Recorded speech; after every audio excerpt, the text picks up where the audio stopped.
What up, y'all? How's it going? Today we're going to talk about a few things. We're going to talk about wartime propaganda. We're going to talk about cannons, early cannons, pre-20th century cannons, and nuclear weapons. So, cannons, I'm talking about these bronze, ornate, old cannons that were allegedly the main tool of war for hundreds, maybe thousands of years. Growing up in the USA, or at least growing up in the world in the last 100 years, you've seen lots of movies, and in the movies, they show cannons to be very useful weapons in war. They show, like a guy on a boat or something, or they're like shooting a cannon, boom, and it's like field artillery that we have today. And if you start looking closer and doing research and scrutinizing old cannons, you start to find out that they're kind of just intimidation pieces. For one, bronze is a very soft metal. If you're going to build a weapon, you want to build it out of something harder so it doesn't explode.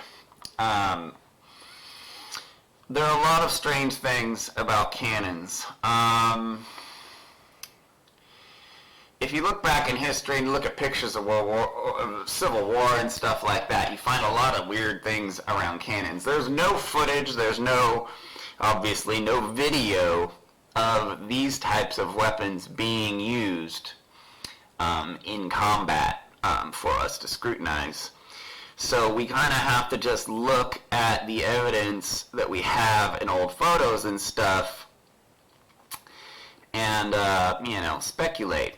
So this is a strange picture. This is Civil War. Looks like, you got some cannons just like propped up on some boulders. Let's skip this one. I'm gonna go around a couple times. So another thing about what you see when you start looking at least at Civil War is you're always seeing pictures of cannons being overtaken. So that obviously means that they weren't that great of weapons to begin with.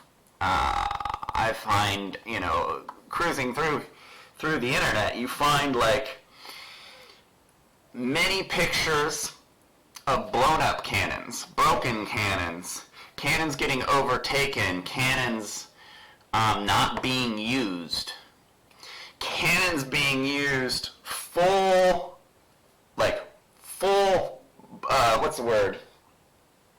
on, like right in front of people, like not like they're shooting cannons from thousands of yards away and like hitting people, like they're waiting till the people are right in front of them and shooting the cannons.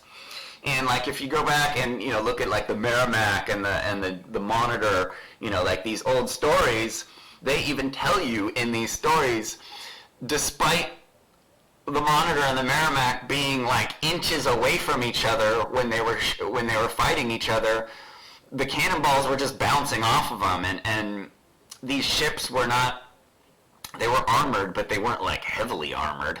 So, if ships can't even dent each other, full broadside, blasting each other point blank is the word I was using, how are we getting, this damage? This is like, a lot of common photos. You see cannons laying around on the ground, cannonballs everywhere. So if cannonballs were like coming out of the cannon at any great force, they'd be shattering you wouldn't see cannonballs just laying around. That means they come out with not enough power to destroy themselves, which means they're not going to be doing a lot of damage. Here again, cannons being overtaken, broken cannons,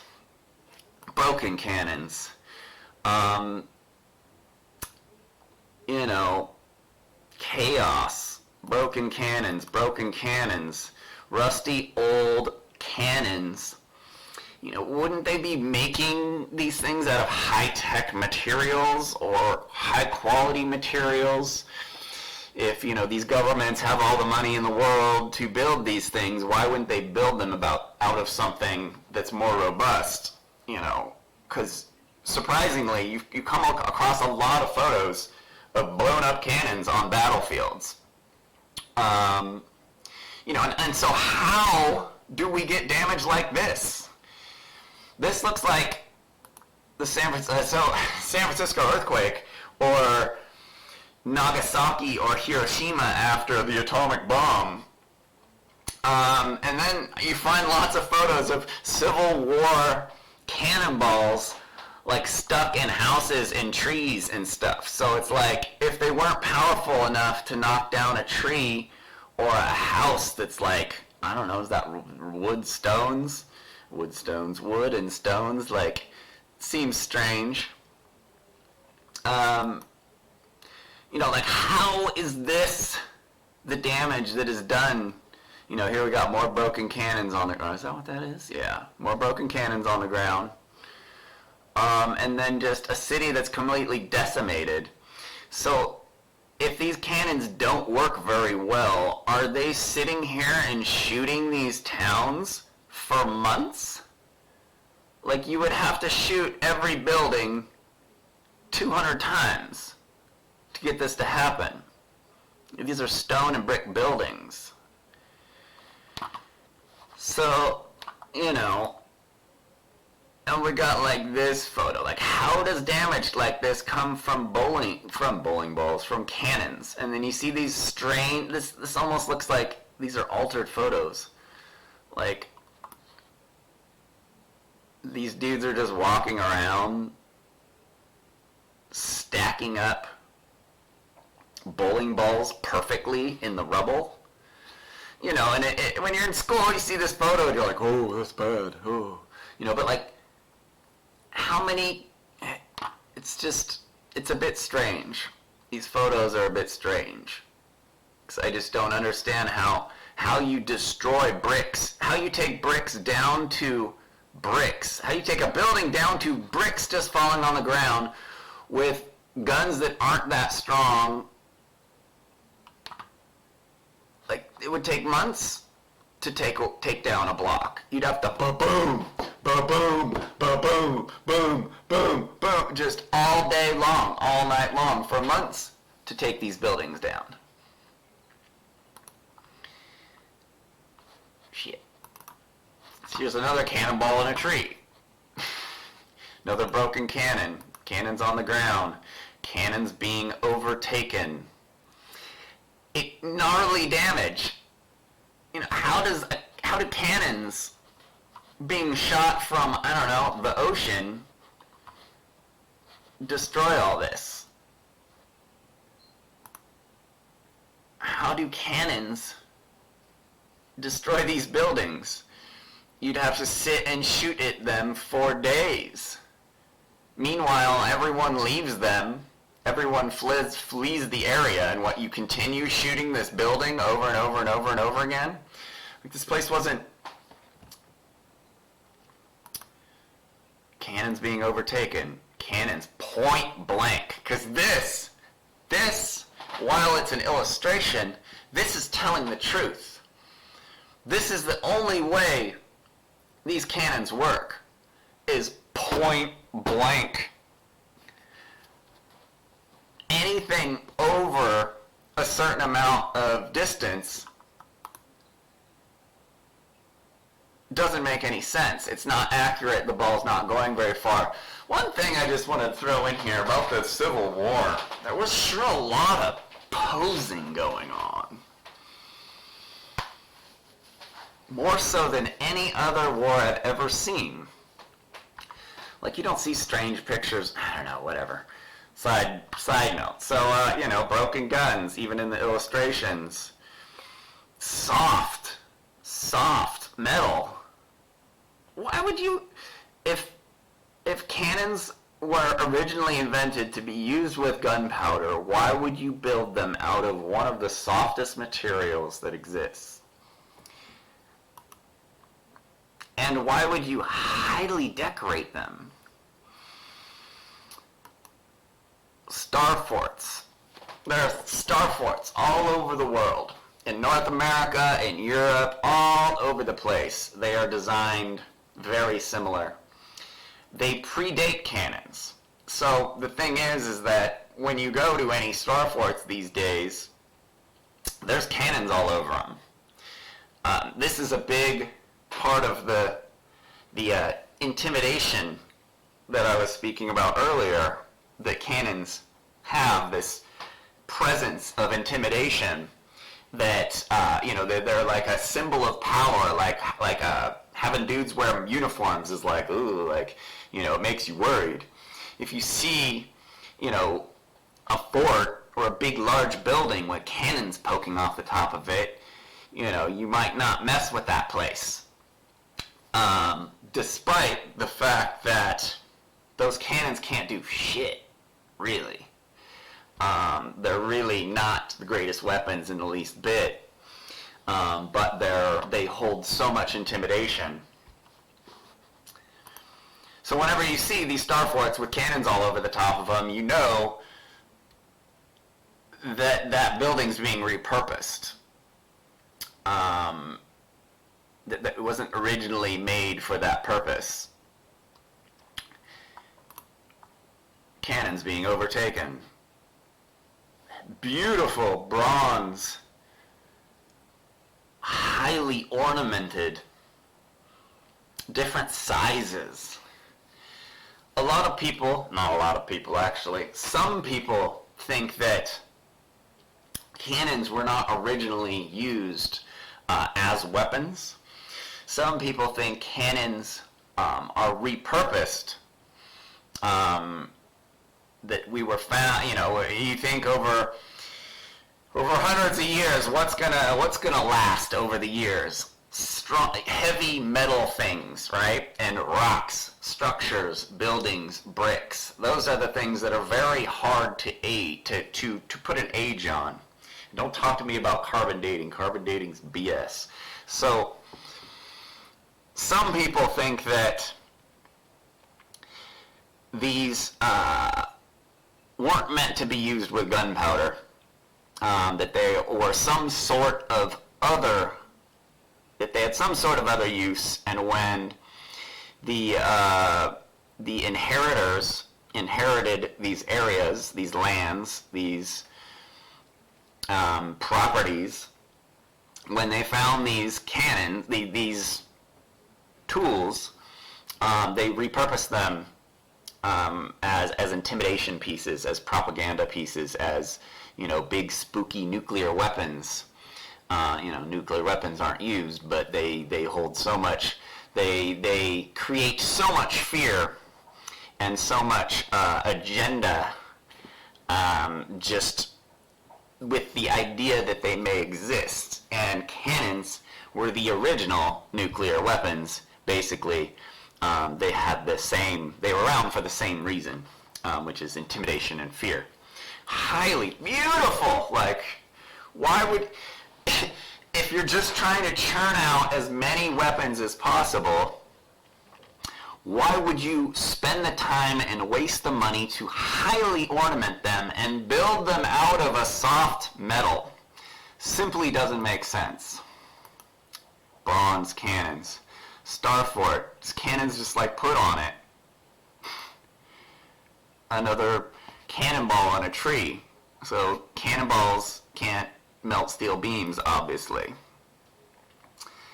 I don't remember why I picked this one. Again, big damage, huge damage from, weapons that can't cause that much damage. There's the Monitor and the Merrimack fucking bouncing cannonballs off of each other. And they film that they draw this very dramatically with smoke and fire and everything, but nothing's happening in this picture. These guys are just shooting, bouncing rocks off of each other, basically.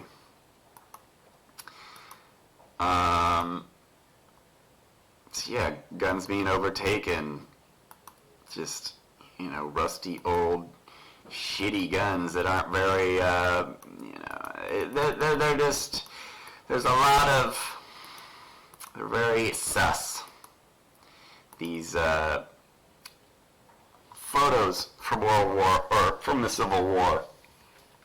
Some people think that Civil War as we know it, as it was taught to us, is a complete hoax, and that the war was fought for a very different reason, which isn't a surprise because we know most modern wars are fought for very different reasons that are explained in the news, in the U.S. at least. So you have to ask yourself, what did this damage? Are these ruins older than what's been taught to us, the timeline that's given to us for the Civil War? Were the enemies in the Civil War really just our brothers and sisters? Does that make sense that over politics, brothers fought against brother and killed each other, and households were turned in? The story for the Civil War is just a pile of BS. And there are some people that think it was fought for a very different reason. And there's some people that think that the British and the Americans were actually on the same side, and that there was another enemy that they didn't teach us about, which you have to admit it wouldn't be that hard for them to do. History is written by the victor. History is a group of lies agreed upon. His story is not our story. His story is the state story. And the state story is controlled by the state. It's not based in fact. So, I'm not trying to say that any of this is concrete fact, but I do believe we've been lied to about the capabilities of cannons. The difference between these cannons and breech-loading cartridge rifled barrel cannons that we have these days, you can't even compare the capabilities. It's really not even comparable.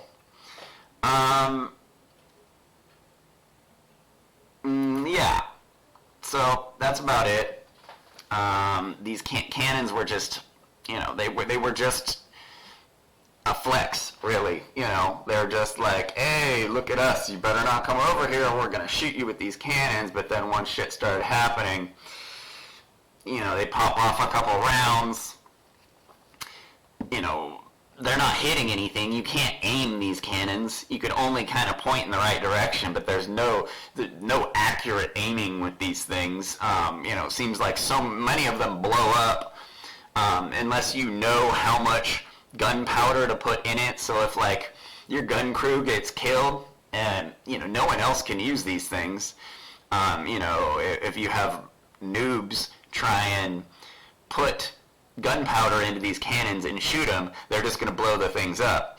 When I was a kid, I worked on tall ships, and we actually had a few 9-pound cannons, 6-pound cannon, 4-pound cannons, some smaller cannons, and these are it was like a pirate ship that I worked on. My dad was a sea captain, and we'd take people out and shoot the cannons and have sword fights and stuff, but these were real deal cannons. And occasionally we would shoot cannonballs out of them when we didn't have people on board. And you couldn't. It was laughable. We couldn't hit a target that was 10 feet from the boat. We couldn't shoot the cannon more than 100 yards. You couldn't get the ball to go that far. Any of the guns, and we were kind of stumped you know, because we all grew up watching movies where cannons are as accurate as artillery, you know. So it's we were all totally confused how we were like, man, this thing doesn't work very good. I mean, we nailed a bunch of pallets to each other and sent it out and sailed around and where we're trying to shoot it, and we had to get right up on it to actually hit it, to actually damage it. You know, I know that's an anecdote, but that's always been in my head. And then so once, you know, people started questioning, you know, the capabilities of cannons these days, I was like, wait a minute, you know, like I have, but this picture is so goofy. Anyway, I will talk to you guys later. Peace.